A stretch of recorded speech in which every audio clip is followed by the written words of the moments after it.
কিরে কি ঝামেলা হইছে? কি হয় নাই বলেন? আরে কি হইছে সেটা তো বলবেন কেউ। এভান্টি কি হইছে? ভাইয়া বরের নামে একটা মিস্টেক হয়েছে, পি এর জায়গায় ডি হয়ে গেছে। এই তোর বড় ঝামেলা? হ্যাঁ এদিকে আউট অফ কন্ট্রোল সিচুয়েশন। এতটুকু প্রবলেম সলভ করতে পারোস না, আবার তুই ইভেন্ট ম্যানেজার হবি। আমি তোরে কতবার বলছিলাম আমার পার্সোনাল প্রবলেম আছে, আমি এই ইভেন্টে আসতে পারবো না। হ্যাঁ তাও আমার কেন আসতে হইলো, তাও আবার এই সিলি ম্যাটারে? হ্যাঁ সরি, অনেক স্ট্রেসের মধ্যে ছিলাম তো, তাই ঝামেলা হয়ে গেছে। আচ্ছা ঠিক আছে। ভাইয়া আমাদের কয়টা ছবি তুলে দেন তো। ক্যামেরা। এটা একটা ছবি হলো, এর থেকে তো আমার আইফোনের ছবি ভালো আসে। ভালো আসে নাই। বান্টি ক্যামেরাটা দে, পিছিয়ে যান একটু, স্মাইল। ওয়াও ভাইয়া আপনি তো অনেক সুন্দর ছবি তোলেন। আপনার ফোনে যদি এই ক্যামেরা থেকে বেটার ফটোস ক্যাপচার করা যেত তাহলে এই ইভেন্টে এই ক্যামেরা না আপনার ফোন ইউজ করা হইতো। I hope you get it. Okay ছবিগুলো দিয়ে দিস, আমি যাচ্ছি। হ্যাঁ না মানে আমি বুঝলাম না, তোমার কি কোনো সেলফ রেসপেক্ট নেই? তুমি আমার ভাইয়ের গায়ে হলুদ দেশে ইভেন্ট ম্যানেজমেন্টের কাজ করতেছো, আবার আমার রিলেটিভসদের ছবি তুলে দিতেছো, আর এদিকে বাবাকে বলে রাখছি তার সাথে তোমাকে দেখা করাই দিই। এখন সেই যদি এই অবস্থায় তোমাকে দেখে কি হবে একবার ভাবছো? কি হবে? আবার জিজ্ঞাসা করতেছো কি হবে? Are you serious? এখন আমার দোষটা কোথায় আমাকে বলবা? হ্যাঁ এখানে একটা সিলি ঝামেলা হয়েছিল, উইচ আই ডিডন্ট নো। আমার কিছু করার ছিল না, বান্টি আমাকে বারবার কল দিয়ে জ্বালায় মারতেছিল। ইভেন আমি ওকে বলেও রাখছিলাম যেন আমাকে কল না করে, আমার যেন এখানে আসতে না হয়। বাট টিমটা তো আমার, কোনো প্রবলেম হইলে আমাকেই তো দেখতে হবে, রাইট? রায়ন অনেক হয়েছে তুমি আর তোমার এই ফালতু টিম। মানুষের বয়ফ্রেন্ড ডাক্তার হয়, ইঞ্জিনিয়ার হয়, আর তুমি হইছো একটা ইভেন্ট ম্যানেজার।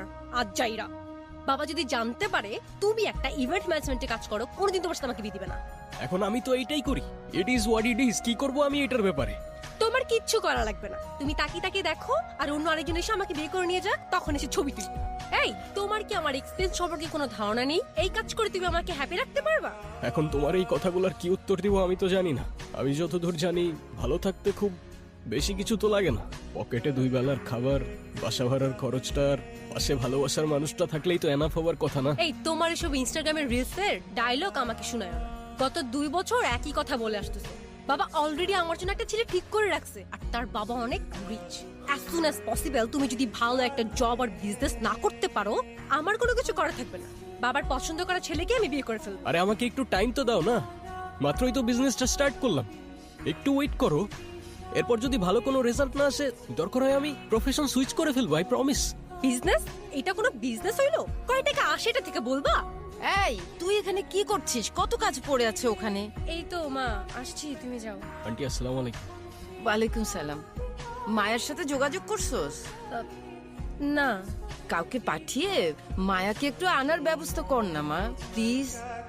ওকে দেখতেছি আমি কি করা যায়। আচ্ছা আচ্ছা শুনো, তোমাকে না বলছিলাম এর আগের বার আমার একটা বোন আছে?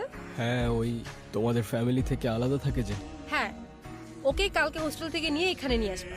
এমনিতেও বাসার কেউ ওকে পছন্দ করে না, আমিও করি না, কিন্তু মায়ের ফেভারিট চাইল্ড তো, তাই ওকে বিয়েতে আনতেই হবে। কালকে তো আমার কিছু কাজ ছিল, আর তাছাড়াও তোমার ফ্যামিলির কেউই তো তোমার বোনকে নিয়ে আসলে ভালো হইতো, রাইট? ফ্যামিলির কেউ যাবে না তো? ফ্যামিলির কেউই ওরা দেখতে পারে না। দেখতে পারে না মানে? ঠিক বুঝতে পারলে না তো? ওর ব্যাপারে যত কম বুঝবা ততই তোমার জন্য ভালো। এমনিতেও ও আমাদের ফ্যামিলির জন্য না থাকার মতোই। ছোটবেলায় বাবা ওকে বাসা থেকে বের করে দিছে, তারপর থেকে বড় কোনো অকেশন ছাড়া ওর সাথে দেখা হয় না। আমি মায়ের হোস্টেলের অ্যাড্রেস তোমাকে হোয়াটসঅ্যাপ করতেছি। আর শুনো, ওরে কি দিয়ে আনতে যাবা? কেন? বাইক? খবরদার এই বাইক নিয়ে যদি আনতে গেছো, ফার্স্ট ইমপ্রেশন বলো একটা কথা আছে। কতবার বলছি একটা গাড়ি কিনো, একটা গাড়ি কিনো। এখন আমি গাড়ি কেনার জন্য এত টাকা কোথায় পাবো? বাইকটাই তো বন্ধুর থেকে ধার নিয়ে চলতেছি। এত কিচ্ছু আমি জানি না, তুমি ওকে গাড়ি দিয়ে আনতে যাবা ব্যাস। আচ্ছা ঠিক আছে, আমি একটা উবার নিয়ে চলে যাব। উবার? তুমি নিজে ড্রাইভ করে যাবা? ও যদি জানতে পারে তুমি উবার নিয়ে গেছো, আমার মান সম্মান থাকবে? এখন উবার ছাড়া আমি গাড়ি কোথায় পাবো? কোথায় বাবা মানে? ম্যানেজ করো। উফ, কেন যে আমি তোমার ভালোবাসতে গেছিলাম? বাবার পছন্দ করা ছেলের বিয়ে করলেই ভালো হইতো। বাবা!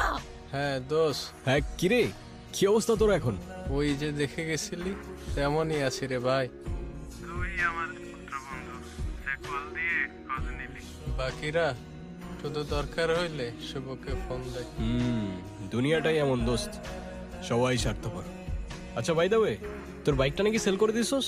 হ্যাঁ, বাবাই জোর করে সেল করে দিছে। বাবা বলেছে এখন থেকে তার গাড়ি ইউজ করি। আচ্ছা তোর পাপার আই মিন আঙ্কেলের গাড়ির থেকে মনে পড়লো, গাড়িটা আমার একটু লাগতো বুঝলি, খুব আর্জেন্ট। ও আচ্ছা, এই কাহিনী। গাড়ি লাগবে দেখে এখন আমাকে ফোন দিছস? এখন গাড়ি দেওয়া যাবে না, বাবা রাগ করবে। ও আচ্ছা, আমি স্বার্থপরের মতো কাজ করছি না? আর তুই যে 25,000 টাকা নিয়ে 2 দিন পর দিবি বলে 2 মাস চলে গেছে, যে গার্লফ্রেন্ডের পেছনে টাকাটা ভাঙছস সেই গার্লফ্রেন্ডটাও চলে গেছে। হ্যাঁ, আমি কিছু বলছি? বড় বড় কথা বলতে আসছে। আচ্ছা সরি দোষ, কিছু মনে করিস না। নিস তুই, বাবা তো গ্রামের বাড়ি গেছে, তুই কালকে না হলে পরশু দিন ফেরত দিয়ে দিস। তাইলে কোনো প্রবলেম হবে না দোস্ত। ডান।